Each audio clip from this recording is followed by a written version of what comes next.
Ang casualties naman po sa Bicol Region dahil sa bagyong Christine, umabot na sa higit 30. Brigada Alay sa Balyon, ibrigada mo. Brigada Live Report. Sumampa na sa mahigit 30 o kabuoang bilang na 38 ang naitalang casualties sa buong Bicol Region dahil sa pananalasa ng bagyong Christine. Ito ang kinumpirma ng Philippine National Police Bicol at sinabi naman ni Regional Director Police Brigadier General Andre Perez Dizon sa panayam ng Brigada News FM Legazpi na 26 dito ang mga namatay, siyamang injured, habang 3 naman ang mga nawawala. Sinabi ni Dizon, pinakamaraming naitalang pagkamatay sa Naga City na umabot sa 11.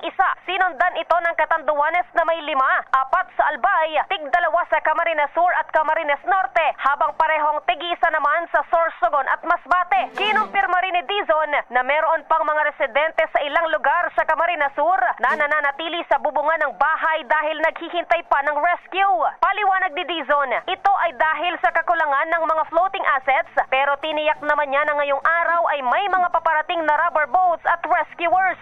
Samantala, siniguro rin niya na patuloy ang isinasagawang search and retrieval operation sa mga nawawala, pati na rin ang relief operation sa mga biktima ng nasabing bagyo. In the heart of changing lives, ito si Brigada Alice Balyon ng 91.5 Brigada News FM Legazpi, the Music and News Authority. Ataw, Brigada Balita Nationwide.